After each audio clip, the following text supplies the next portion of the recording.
Okay. Hello, everyone.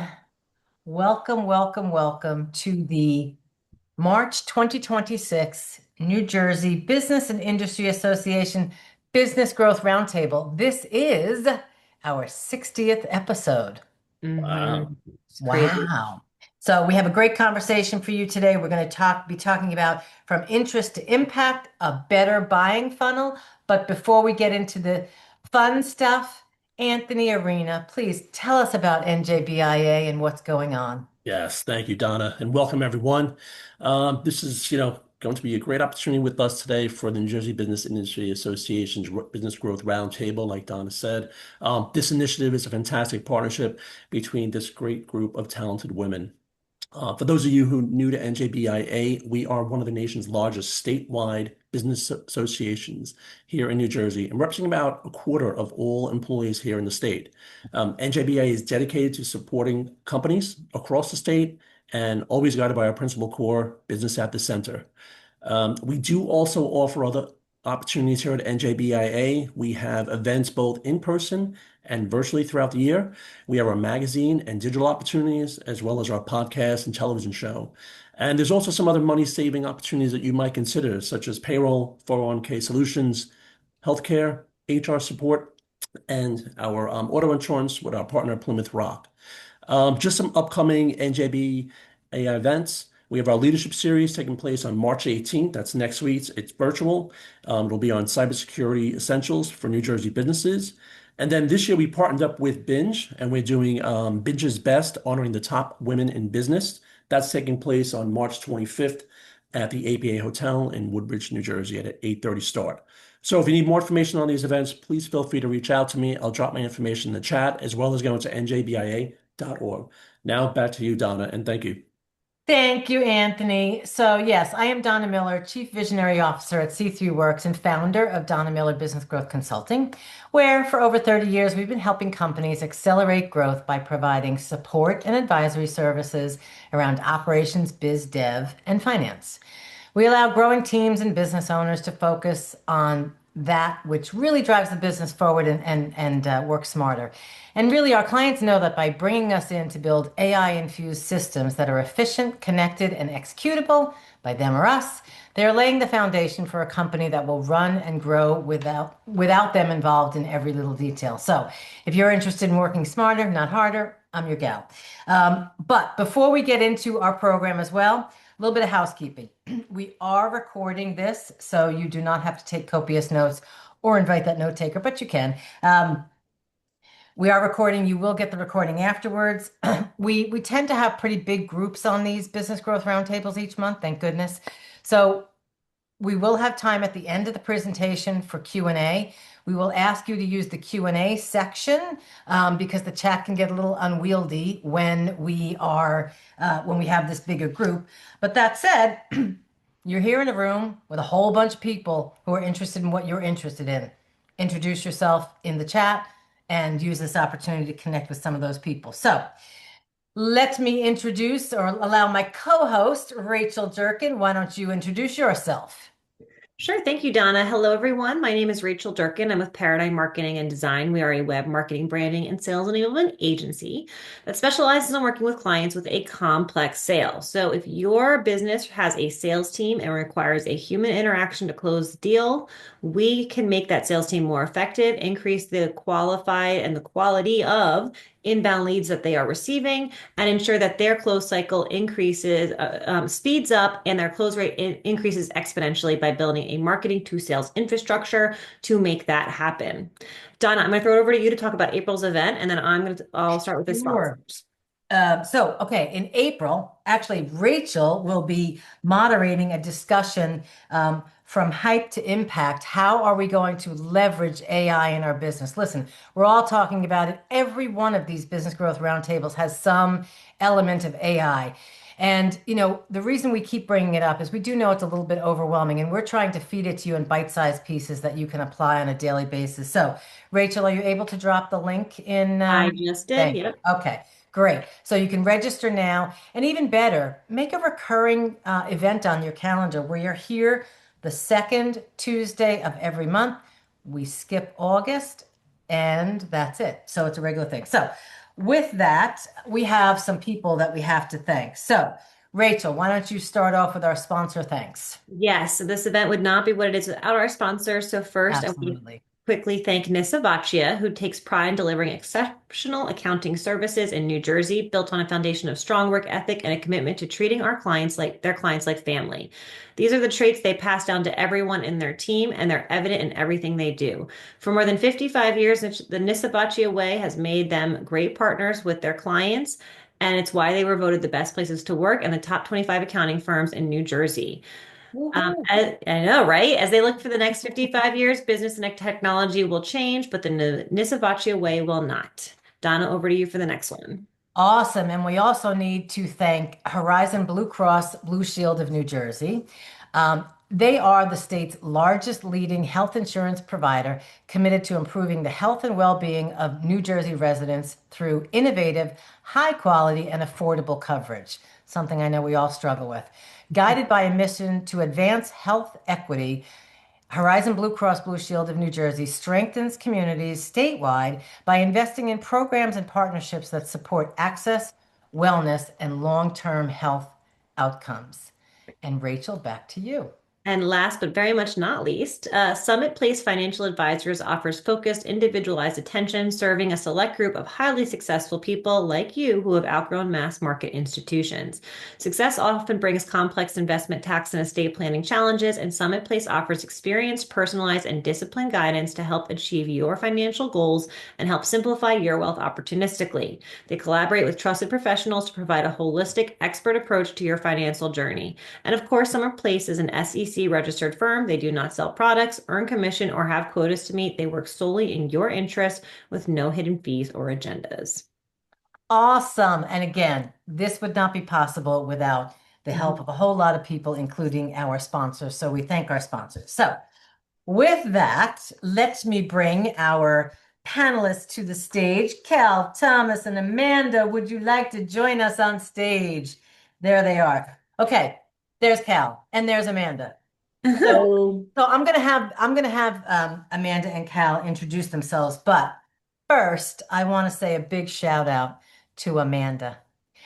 Amanda is celebrating her 25th year in business. And I think we might have met like when you first opened your business, right?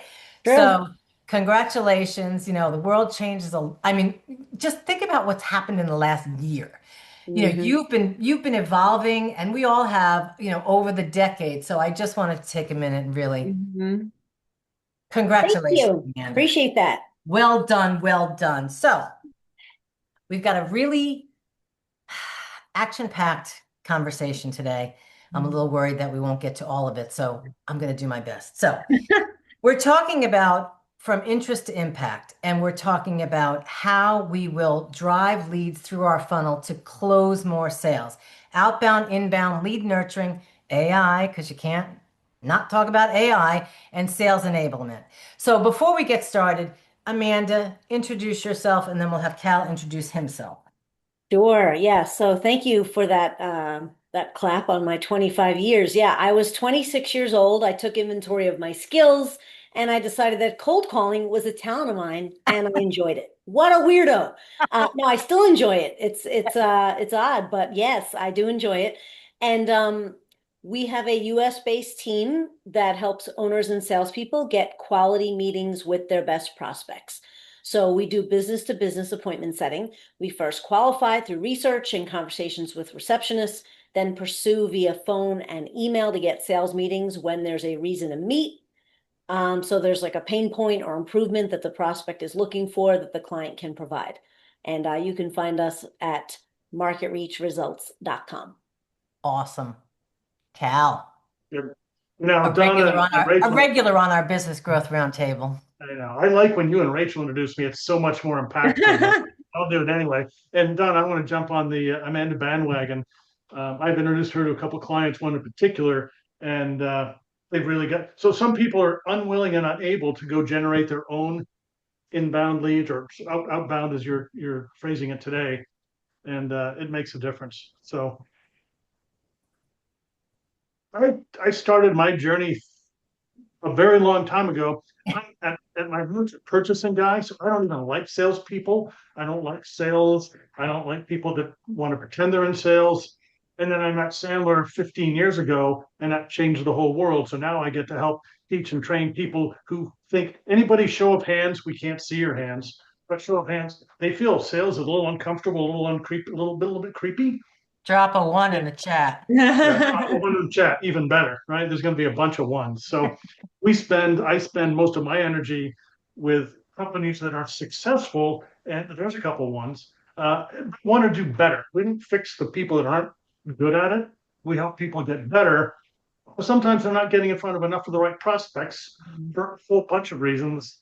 And I know no one in this room finds this true, that sales cycles seem to be getting longer and longer, and we can't get people to make a decision, right? The current term is ghosting. Well, there's no reason for that. So what we do is we work with their business, put in process and systems that make sense, make us feel comfortable. And I could go on forever, but I won't. So let's keep rolling. Okay, so before we jump into our conversation, a quick poll, because don't we just love a poll? Let me launch this poll. And I hope somebody tell me that you could see this poll. I can because see the poll. Okay, good. I can't. Okay. So, which part of the sales funnel challenge, forgot the E, imperfections overrated, is most challenging for you? So we'll leave that up there. And while that's up there, we'll get a sense of that, and I'll close that in just a moment when So we you have. can only pick one? You kidding? Yeah. Well, All right. it's priorities. Yeah. Okay, so we have a lot of ground to cover. So Amanda, outbound prospecting is your thing. I cannot believe that you love cold calling. I might be with you on that. I don't mind it at all. And that's a thank you, Sandler, right? So, but it's a new landscape. We used to talk about, getting through the gatekeeper, and everything keeps changing. So talk to us about in 2026, what does it take to get a cold prospect to respond? Yes. So first off, I think it's important to recognize that if we could all warm call, that's the ideal, right? Warm calling is always the ideal, and it doesn't mean that you know them. It doesn't mean that you've met them. It just means that maybe somehow you've sent a couple emails, through a nurture campaign or through an email newsletter, or maybe they are on the same association membership list, right? It could be anything that makes a warmer introduction. And I think that that's much more enjoyable than cold calling. And so I encourage everybody to think about how they can build their list around that. So that brings me to my first point, which is a quality list, right? So specific industries for more targeted messaging, engaging questions, right? It's not about a 20-minute conversation on the first go, but it isn't about a 90-second conversation.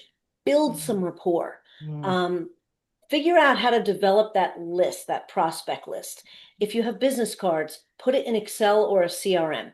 If you have the opportunity for an email nurture program, work with Rachel and do that, right? So there are things that we can do around warming up a list, and that means that we start with building a list. If we have known pain points around that particular industry, value proposition that speaks to that group on the list. And of course, it all comes down to reliable data, but it takes time to build it. And then basically just research. So that means using AI to research. That means just rolling up your sleeves and going through the various channels on the internet to understand who your market is, and speaking to a receptionist and chatting it up and finding information out that you would not otherwise find on the web, because that exists too. And then finally, multiple touches, right? So cold calling outbound does not exist in a vacuum, right? So being able to utilize email research and LinkedIn along with your phone calls is a great way to start without feeling overwhelmed. I get it. And I think also we don't know until we try those different channels what our prospects prefer in terms of how they want to communicate. But I really like what you said about, getting the list and doing the research. And I think, Rachel and I talk a lot about making sure you have your target audience clear, and you may have multiples. You may have multiple messaging for different targets. So, Rachel, talk to us a little bit about kind of this concept of how are you enhancing the outbound with the, with the inbound. So tie it together for us a little bit.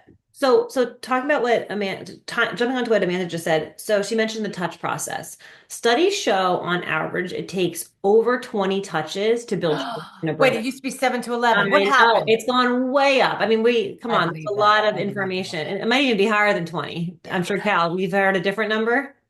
I'm just following your numbers, but it did go up, Rachel. Yeah, it went way up. So, a touch can be a social media post, a word of mouth comment, a salesperson having a conversation, a LinkedIn outreach. It can be all of these things.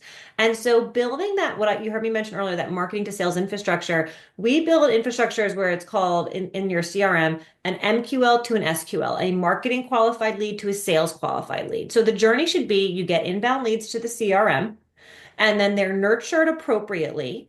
And then at an appropriate time that is decided together within your infrastructure, they're handed off to the sales team as an SQL, a sales qualified lead. You can use things like lead scoring to measure that. You can use AI in your CRM to measure interest and open rates.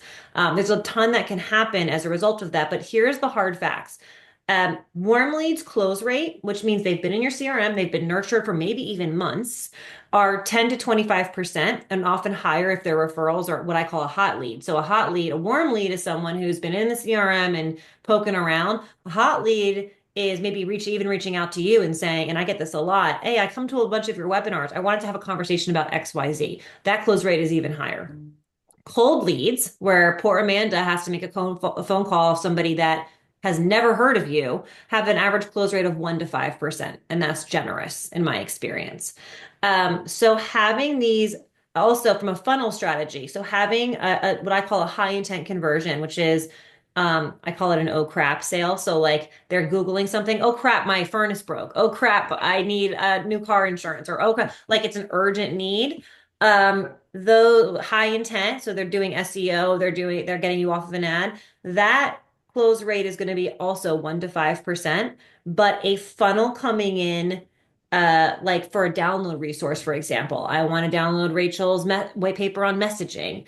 That is going to be a 25 to 35% conversion. So if you have the patience and the strategy to nurture over time, your closing rate goes up significantly. If you are just trying to pound your head against the wall and get these cold leads, keep pounding because now you're gonna win 1 out of every 100 times. So it's really about warming up that process and building that infrastructure so your sales team can be successful.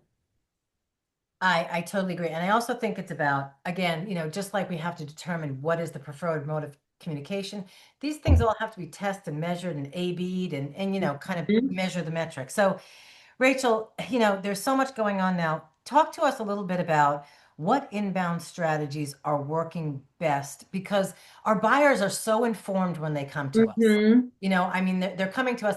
They think, and I don't know if this ever happens to you, but they think they know exactly what they need. Not always the case. But Yeah. what inbound strategies are working? So again, I mean, I mentioned it earlier, but segmentation on audience wants and needs. Do not just throw out like a general message and assume that you're going to get conversions. The most success I see is content marketing, and that can be a lot of things. It's yes, is it posting blog posts and showing authority? Sure, that feeds into other things that I'll talk about in a second.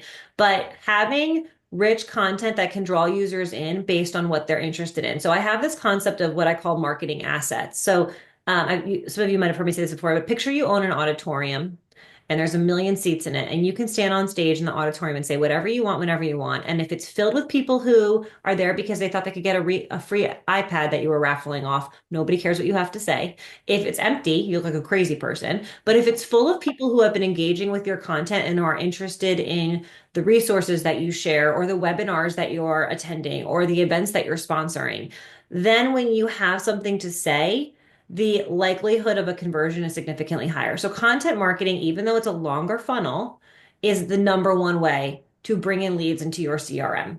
Now, I will also say this, there's also a big change right now in SEO and GEO. So GEO stands for generative engine optimization. The way in which AI bots Claude, Gemini, ChatGPT are recommending resources. And, if somebody's like, I want a marketing agency that's women owned in New Jersey, we've been coming up a lot for that. And I've been getting clients all over the country and they said, we've been asking ChatGPT about this topic. And I'm like, great. And then we're coming up. It goes back to content again. The generative engines are looking for content. So you're creating content for humans and for robots now, and that's creating your inbound lead. So the name of the game in a professional service or a complex sale, in my experience, is content marketing. Awesome. And I also feel, very strongly that content marketing is how you position yourself as a thought leader. And you had a Mhm. post earlier in this week and you talked about two different types of marketing. And one of them was where you have to educate your audience on why they need you. Mhm. So, this content becomes super sticky. Yeah, and it's the concept of informative versus competitive marketing. So, competitive marketing, if I'm generalizing, is like, I need car insurance. We all know we need it. Right now, you're playing the game of differentiation. Why am I better than the other guy?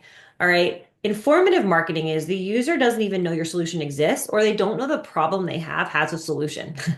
And so now you have to educate on opportunity because they might be an edge. They might be an educated audience from, a degree standpoint, but they are an uneducated audience in what you're providing them. And so that requires a lot of education in that decision funnel. And that's where content marketing in all forms, not just writing, video, infographics comes in. Awesome. So, content, thought leadership, all really, really important. Cal, from a sales training and enablement perspective, how should our salespeople be approaching, or should they be approaching inbound leads differently than outbound leads?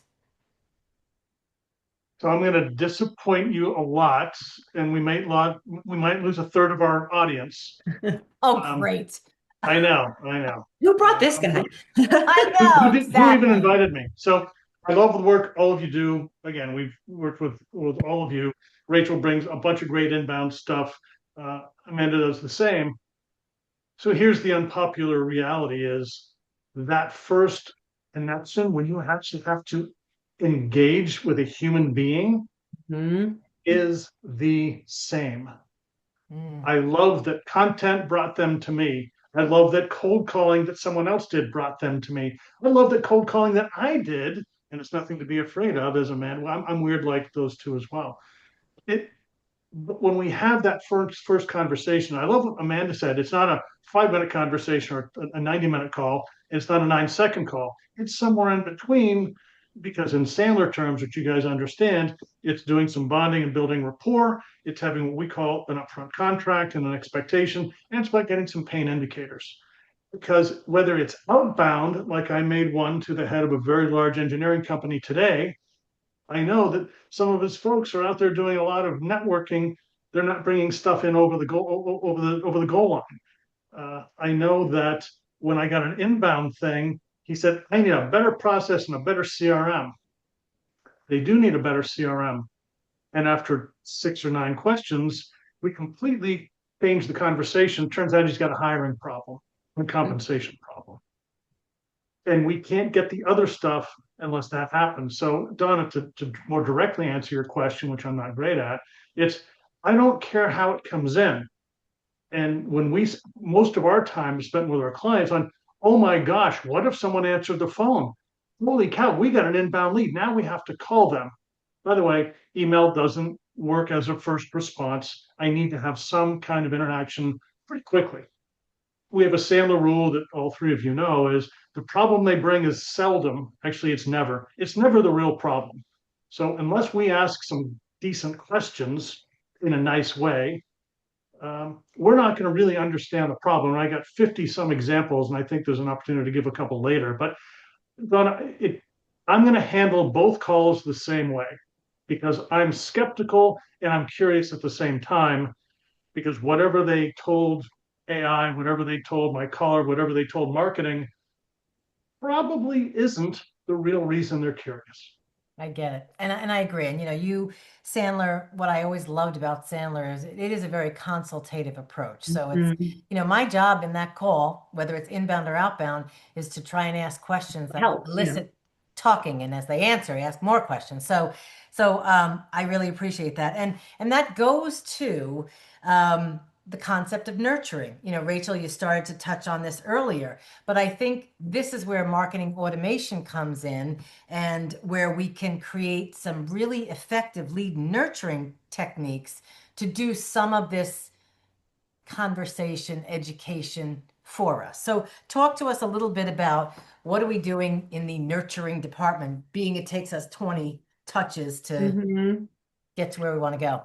So, I mentioned that the marketing assets earlier, that auditorium, how do we get people into our auditorium? So there's the basics, there's the foundation marketing, and I bet you all know what I'm about to say. We've got our classic assets. We've got our website, that has content on it that's constantly being updated. We've got social media channels that's creating engagement and having conversations.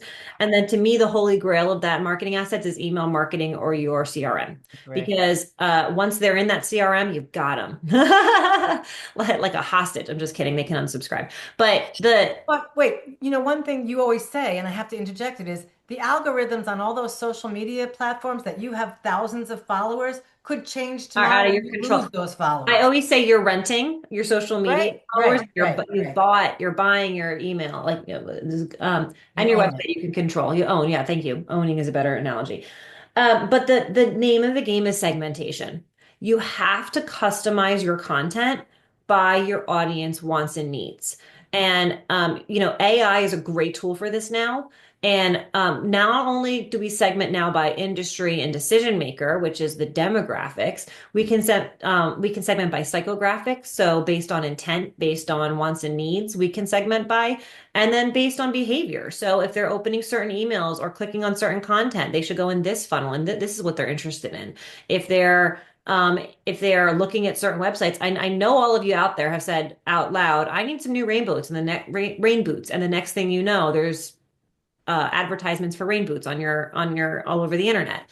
All of these things are strategies that can you be using psychographic wants and needs and behavior targeting to gain client access, or prospect access. But the most important thing is do not generalize. If you are generalizing, if you are sending a random newsletter and that is your entire marketing strategy, that's not a strategy. That's just stress. So thinking through how can we segment our audience in the most nuanced way in our database, and then how can we segment campaigns? One thing that we call it at Paradigm is industry attacks. Maybe that's it. So, we're doing an MSP industry attack. We're doing an accounting industry attack, or we're doing an industry, it could be an industry attack based on need or something happening in the market. So making sure you're segmenting, it gives people like Amanda or your sales team a better approach to follow up, and it makes them more successful.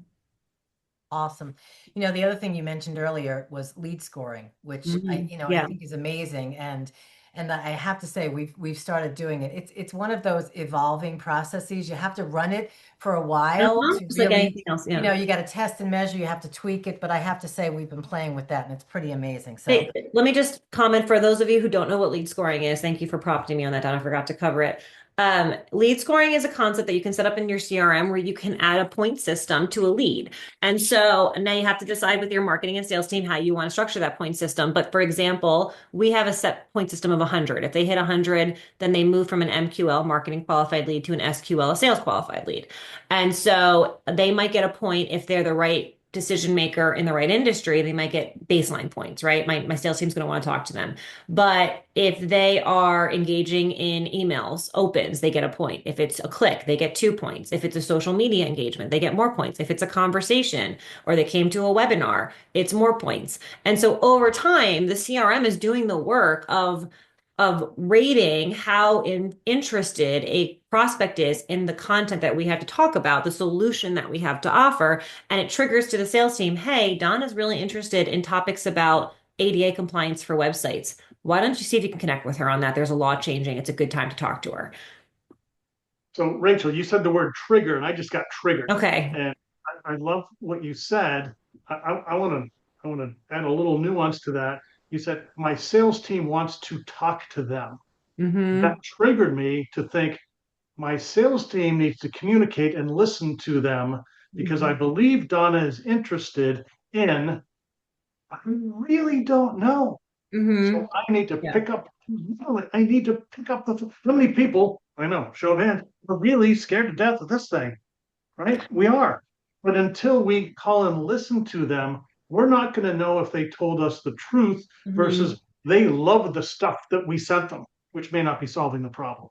Yes, and it makes the conversation easier, right? So if you're doing a cold call, hey Donna, we've never met, but do you want to buy some marketing services? Or hey, I saw you came to our webinar. What do you think? I have more resources I could share if you're interested. It starts the conversation in a more meaningful way, and it brings down what Sandler would call that wall. Yeah, I have an excuse to pick up the phone. That's all I need. Mhm. Good. Good Love it. stuff. Good stuff. The other thing that we're doing with lead scoring is there are reasons to take away points, Mm, right? yeah, So that's also part of it as well. And you have to figure I out what love those things that. Yeah. are. So this is great. Amanda, let's talk about the truth is you make a call. It's not going to happen in one call. I wonder if it's ever happened in one call. But it takes multiple calls. What's the cadence? How are you staying engaged? And how are you, what's the method for nurturing when you haven't even reached them? Yeah. Well, it does happen in one call. Once in a while, it happens in one call, but you got to make a lot of calls for it to be It's a numbers call, game. right? Yeah. Um, so I think I'll start with two things. One is piggybacking off of what Rachel said, which is um, what I tell my own clients that are like, I don't have the time and I don't want to spend the money yet on outsourcing my marketing. I'm going to do it, meaning they're going to do it themselves. I say, if you only do two things, right? Two things, which is post regular value-based content on LinkedIn, because Rachel talked about the content marketing as the number one, right? And then a once a month newsletter that's targeted by industry as best you can, even if it's just three, right? Mhm. Even if it's like a general newsletter and then you have two or three industries where you have a larger number of prospects, right? Get that going, and you don't have to alter a newsletter drastically to fit each industry. There's just some nuances. But when a prospect is not ready for a meeting, this is where the nurturing takes place, right? So not only does it warm up a prospect, and we talked about how warm calls are always better than cold calls, but there's also value in nurturing a prospect when they're not ready for a meeting, right? So you stay in front of them subtly, you show them value, you show yourself as a thought leader. And then when you can't get to them first by phone or a specific targeted email, then they'll seek you out because you are a thought leader, because of the other things that you're doing when the time is right for them. Right. So I wanted to mention that first. But then from the perspective of nurturing a database from an outbound perspective, just outbound calling, an accurate CRM, that's number one, or even an Excel spreadsheet. So, I don't forget my old days, right? The old days of when I'm like, well, I don't have a CRM, but I knew how to use Excel. And I'm like, well, I can at least put my prospects in Excel. Can't keep them in Outlook. You can't keep them on your desk. You've got to have a system so that you can easily find them and then use nurturing to work them. So one of those two things is where you should be keeping your prospects. And the most important item in that list are callbacks, right? So it's working your prospects to then get them to a stage of a callback. And now it's warm. So, for example, your last call to them can be, if I don't hear from you, what month is a good month to reach back out?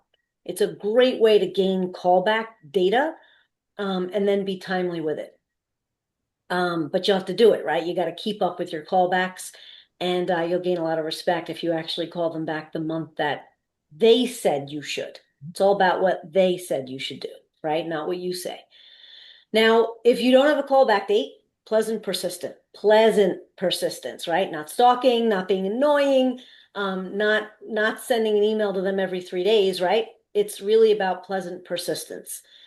Staying on their radar without going too hard, right? So where you reach out, you have something interesting to say that might be worth their 3 minutes. For example, suggesting they attend a webinar or read an article as part of the nurture. And then for those that are just not moving forward to an appointment or towards an appointment, this is why an email campaign or an ongoing newsletter has such value. Let the marketing automation do the work.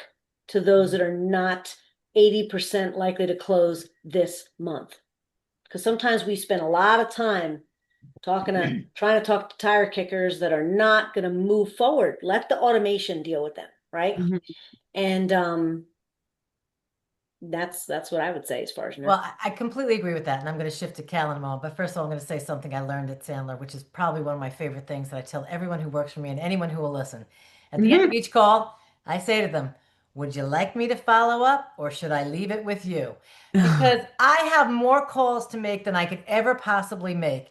And if they don't want me to follow up, my email is going to be reaching them twice a month, and they're going to get invitations to these events. So Mhm. I don't need to be calling people that don't want me to call them. Mhm. So, that's I learned that from the fabulous Sandler sales, and it's okay to say no. So, Cal, for our people on the call, and there are always many that have sales teams, how are you coaching the team on how to continue the conversation in, I love, pleasant persistence? So what's that looking like when you're coaching teams? Yeah, that's a nice term, Amanda. Thanks. You get credit the first time, then I steal it. Pleasant persistence is good, right? By the way, I love so anytime I go through an airport, I wear a Sandler shirt, and there are no fewer than three people that say, "Hey, Sandler, go for the no," or "Close the file," or like we need to. They're what I find is sales teams or people, they are comfortable doing what they're comfortable with, which is an enormous problem. So they're Mhm. going to keep calling the people that they like, that they get to talk to, but we got to force them to say no at some point, and we need to make a tough call. So from a sales leadership, sales team perspective, and by the way, this can apply to accounting firms, engineering firms. I had breakfast with an attorney today who is finally understanding that she needs to do what they call origination. The rest of the world calls it sales. Mhm. Because in her world, what she recognized today after her second piece of bacon was, you know what? If I do my own origination sales, I get to choose my clients. I don't get this other crap thrust upon me that I have to go service. So I thought that was a nice insight. Mhm. But what I find, Donna, and you probably know the answer to this, is we need to have reinforcement from the leaders. The biggest mistake I ever make is not having the CEO or the sales leaders are always involved. There has to be reinforcement to doing this process, and we have to follow the process. We had three victories in Wednesday's mastery program that said, I followed the process. It was uncomfortable and I got a no. The other one said, I followed the process. I was consistent. They didn't say pleasantly persistent, but they said, I appreciate your persistence. You'd fallen off my radar because they sent the close the file email, actually voicemail, and said, Donna, it's not you, it's me. I had this other priority. I absolutely want to do it. Here's my calendar, pick a date, which is absolutely what we want. But from a sales leadership, what I'm learning, AI is taking the place of doing coaching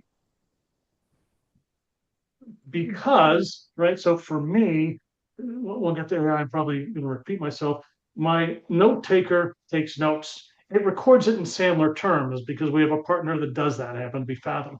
It goes into my CRM. It has Sandler in my CRM. It helps me summarize pain, budget, decision, and I put that in my draft agreements in their words. Now I need to deliver it. AI is not going to deliver. I will not trust it ever to do that. But I've five times um, my multiplier. I've become 5x more efficient in that whole process using AI. No one's going to use my voice. I'm going to have to call in and have the meeting, but I'm so much better informed. So I think sales leaders are failing right now in doing coaching because they've never been good at it. And they mistake activity in our CRM because of AI. Oh, I've got all these inbound things. I've got all these things. I've got these things in the funnel. I do, and this will be my last comment. I do once a quarter with most of my clients. I'm saying it politely, um, flushing the pipeline. That's the nice way to say it. And I typically will find, and it's painful, 43% of what's in their pipeline should not be there. Yeah. Well, Yeah. and we're running tight on time, so I'm going to ask you all to kind of speed it up a little bit. And we are shifting to AI because we're all using AI in our process. I mean, I did a research document for a meeting I have on Thursday, and it is insane the amount of fabulous content I got. I use Copilot and I use the researcher, which is kind of like Claude. So when you ask it questions, asked you questions. It gave me such insightful information, including, well, the fact that this person isn't going to be at the meeting is telling. It's like, Mhm. so how we're using AI is really incredible, and I think that's changing every day. Rachel, talk to us about, quickly where you see AI playing a major role in converting sale leads. So AI has a huge impact on how fast we can work and how smart we can work. There's also some danger there that I want to touch upon, but I'm going to be very brief. So, first of all, I'm definitely using AI to help with initial research, as you just mentioned, Donna, and drafting initial concepts. So, initial emails, or taking something that my writer's done and saying, I want this more concise this way. The thing is it's garbage in, garbage out. So if we also use it a lot for data. So, hey, here's the data we're seeing for our clients. Here's the competitor data. What are you seeing? It can be so helpful in giving you like getting 40% of the work done for you. But it's the people who assume it's 100% of the work are really screwing themselves. And I'm saying that very bluntly. And I'll give you an example. I heard about a company where they were using for 6 months ChatGPT to analyze their metrics report. And they found out and they made decisions on new markets to enter, on new opportunities to take. They changed a lot of their business model and it was hallucinating. So, dear Lord, people. Do not just assume it's right. So using it for initial research, using it to give me like, hey, give me some subject lines for this email that I want to A/B test, or what is this telling me about my audience wants and needs? That's all great insight, and you should be using it. But cautionary tale, like make sure that you are second guessing it, because I've also seen some of my younger team members will use it and lean on it too much, and then I'll see in the reports, well, what does this sentence mean? This is a big word. I don't even know what it means. What does this mean? Like, I don't know. I'm like, well, then you can't represent it. Like, so make sure you know your stuff after you leverage AI. Awesome.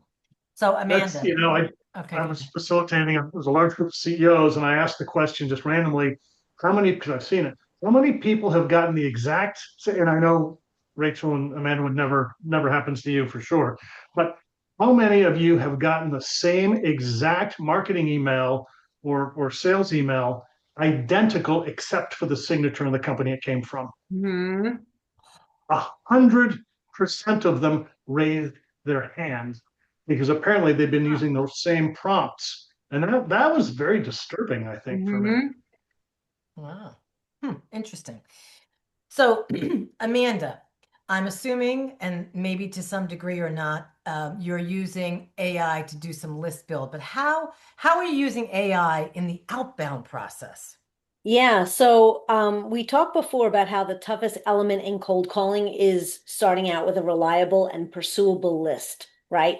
So I'll give you an example. We have some janitorial clients, and there are at least two qualifiers that make them a pursuable prospect, right? The first one is whether they get their facility clean 3 or more days a week.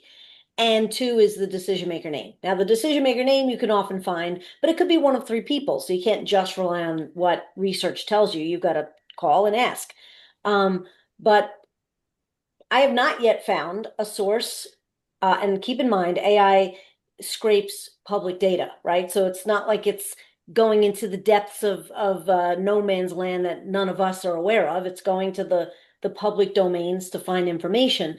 But there's nowhere that will tell you how many days a week um, the company gets their facility cleaned. The only way you'll know is by calling and asking the receptionist typically, and even sometimes they don't know.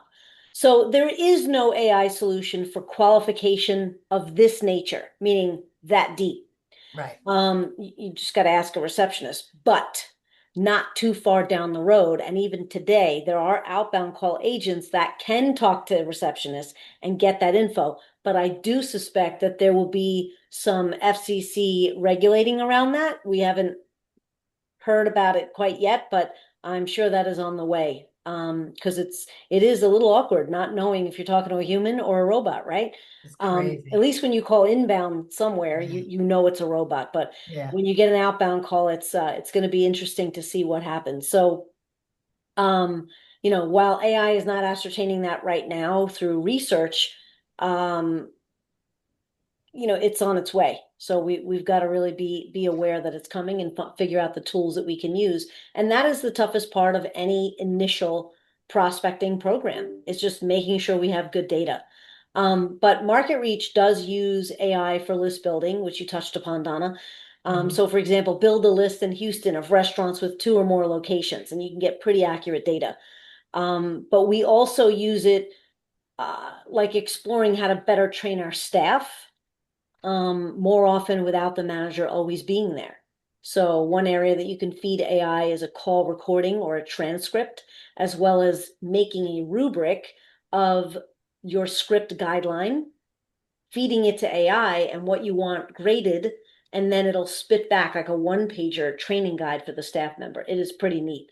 Where it kind of fits nicely between the one-to-ones, right? So I think there's still value in the one-to-one, obviously, but when you don't always have to have interaction with a manager in a small business, there's value to that. And then second is in content building. Like we sent our own newsletter out last week. We used AI to enhance what I call Amanda speak. So I'm a decent writer, but I'm not as good a writer as I've seen AI spit out back to me. But it does need to be enhanced. So Rachel touched upon this too. You can't just Mhm. feed it to AI and go, okay, that's what I'm publishing. There's still definitely needs to be someone to humanize it, and we can take it, train AI to take some of our tone and writing style, but we need to do work against it. I get it. And the other thing that I also feel is really important, and you can use AI to do this, but I prefer to write conversationally. I want people to hear my voice when they read my blog. So I'm not grammatically correct. I'm writing how I speak, and I think that we have to be careful to not lose that. So let's shift to our last topic, which is the secret source of how are we converting these leads. So Cal, I'm going to start with you. Tell us about a way that our audience can shorten their sales cycle. That's really what we want to talk about in this last segment. And then we're going to go to Q&A. So if you have questions, and we are running kind of tight, if you have questions, please drop them in the Q&A section now. We'll be going there shortly. Cal, how are you training your people to shorten the sales cycle? I rewrote a couple Sandler rules. You're familiar with Sandler rules. I'm going to give you 3 of them, and I'll be quick. Number one, and they have to do with AI can write your questions, but they can't ask them with conviction. And selling without conviction is not consultative. It's actually being wimpy and it's being compliant. Okay. Prospects don't ghost you because your follow up cadence is off. They ghost you because you never had a conversation that actually mattered to them. And I can't do that in an email. I can nurture them, but after I get that. So Amanda and Rachel, you've never had, I'm sure, a client say, "Oh, these seem like good leads, but I can't close them. Therefore, they must be bad leads." Hmm. They're not. They're, dare I say, bad salespeople or not as well trained salespeople or professionals that we would like to do. And this is for my marketing people in the audience. Putting someone's first name in an email isn't personalization. It's spam wearing a bow tie. Uh, Real personalization comes from having a conversation, being curious. And the last I checked, it wasn't really downloadable. So it has to be some kind of a conversation, which could be in the nurturing process of engaging somebody on LinkedIn with a real question. It could be engaging somebody through other social media or a reply to your beautiful, wonderful content, personal reply that says, "I saw that you're interested. I'm really curious why." Or a third party story. So it needs to be some intellectual, emotional is the word we use in Sandler. You guys know that. Some kind of emotional engagement. Because I know at the end of the day, when someone calls me, I still don't know why, even though they've responded to our genius stuff. I need to be curious. I need to ask questions. And that shortens your sales cycle dramatically, like literally 80%, 70%, I think Rachel uses. But it also disqualifies all the people, Donna, that you mentioned before, that we should not be spending time with. And I mean that in the most nurturing way, by the way. Right. Rachel, how do we shorten the sales cycle?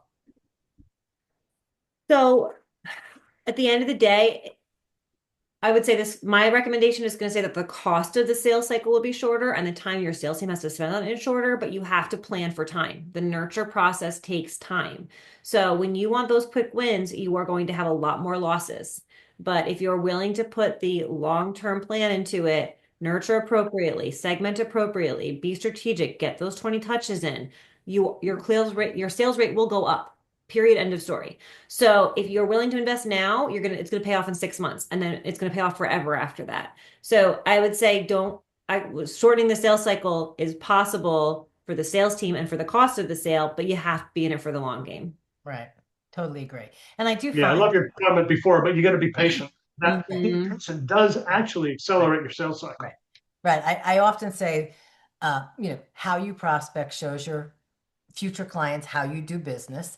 And I think that the prospecting process, the deeper it is and the longer it is, when you win that account, you've got that account for years to Mhm. come. So, it's a big investment. Amanda, what would you add to the conversation of you're at the front end of it, but what you're doing at the front end is helping us on the back end. So how are you on that front end helping to shorten the sales cycle?